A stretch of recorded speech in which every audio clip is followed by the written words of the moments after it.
कपड़े धोने वाली बहू। शादी के पहले से ही विभा को कपड़े धोने का बड़ा शौक था। कभी नल के नीचे तो कभी तालाब के पास। अरे मेरी नीली वाली लुंगी नहीं दिख रही है।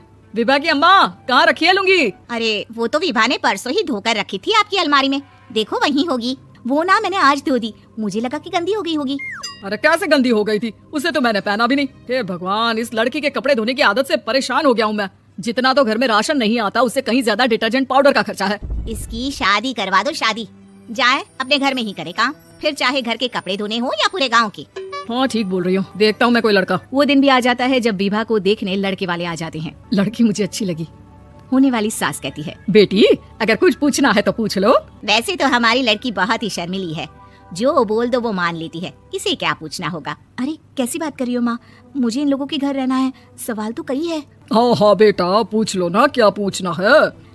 आप लोगों के घर कपड़े कौन धोता है? सास का मुंह बन जाता है। देखो अगर तुम ये कहना चाहती हो कि तुम्हें कपड़े धोने नहीं आते तो सुन लो, कपड़े मैं ही धोती हूँ, लेकिन तुम्हारे आ जाने के बाद मैं रुमाल तक नहीं धोऊंगी। अरे चुप रहना भगवान, बहू बेचारी घर आई नहीं, उसे डराना शुरू कर दिया। वो क्या है ना बिटिया, अभी तक तो ये कल्लू की माँ ही धोती थी, लेकिन अब तुम्हारे पापा तो दहेज में वॉशिंग मशीन देंगे ही।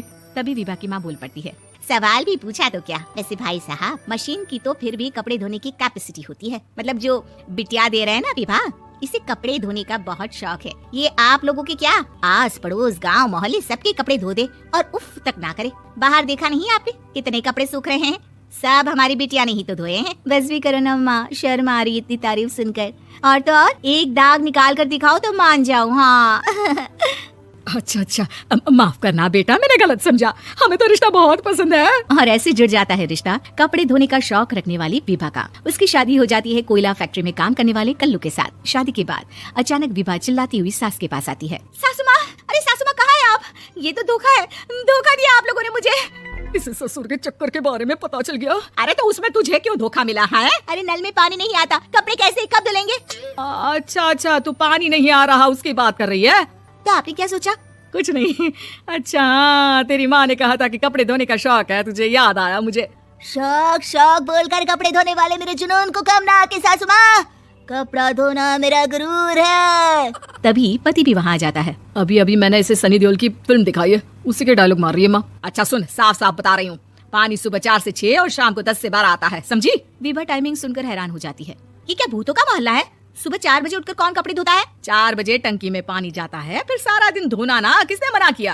अरे कैसे बात कर रही है? 200 लीटर की टंकी में कितने कपड़े धो लूंगी मैं? सुबह ही उठ जाऊंगी मैं। अब क्या था, विभा सुबह 4 से लेकर रात के 12 बजे तक कपड़े ही धोती रहती। एक रोज सास पड़ोस से निकलकर कहीं जा रही होती है कि साथ वाली कहती है, हाँ कल्लू की माँ, जरा ये बताओ कि 2 साड़ी है, 2 ब्लाउज और एक पेटीकोट और एक नाड़ी वाला लंबा कच्छा। हाँ तो?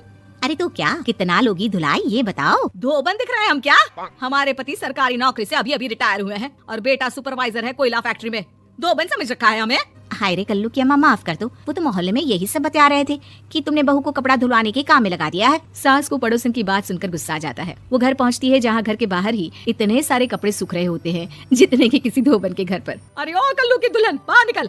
माँ जी यहीं आ जाओ, बाथरूम में चादर धो रहे हैं हम। अरे अभी हम धोते हैं, तुमको बाहर निकलो। ये आस पड़ोस वाले बोल रहे हैं कि हम बहू से कपड़े धुलवा कर उसे कपड़ा धोने वाली बना दिए हैं। अरे छोड़ो ना माँ जी, किन लोगों की बातों में आती हो? आस पास के लोगों का तो काम ही होता है कि वो किसी तरह सास बहू को लड़ा दे। बहू सारे घर के कपड़े धोती है, ये क्या कम है? बोलिए। सास को भी लग जाता है कि वो बहू का ये सनकीपन नहीं छुड़वा सकती, इससे अच्छा है कि खुद ही चुप हो जाए। एक रोज सास और बहू मंदिर जाते हैं जहाँ सास की साड़ी वहाँ खड़ी भीख मांगने वाली से मिलती है। माँ जी क्या बात है, आपकी साड़ी उस भिखारन से कितनी मिल रही है ना? हाँ देखो तो दोनों की साड़ी मिल रही है। क्या बात है कल्लू की अम्मा, तुम खुद को तो अफसर की बीवी बताती हो और ऐसी सिंपल सी प्लेन साड़ी पहनकर घूमती हो। सिंपल और प्लेन नहीं है ये साड़ी। तो क्या सोने के धागे से फूल बने हैं? कुछ भी सासू माँ, कुछ भी।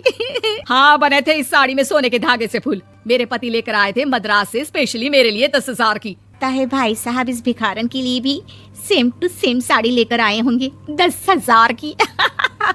सास उस वक्त कुछ नहीं कहती, लेकिन बहू के साथ घर आती है और अलमारी से एल्बम निकाल कर लाती है। ये साड़ी देख रही है, ये वही साड़ी है जिसे मैंने अभी पहना था। इस साड़ी में ये जो चमकदार फूल दिख रहे हैं ना, ये सोने के धागों से काटे गए हैं, लेकिन तू लोकल वॉशिंग मशीन ब्रश से घिस कर सारे फूलों को निकाल कर साड़ी प्लेन कर दी। मुझे माफ कर दीजिए सासू माँ। और तो और, जब मैंने तुझे तेरी गलती के लिए कुछ नहीं कहा, लेकिन तूने तो सबके सामने मेरा मजाक ही बना दिया। क्यों? बहू को समझ में आ जाता है कि अब से उसका कपड़े धोना बंद।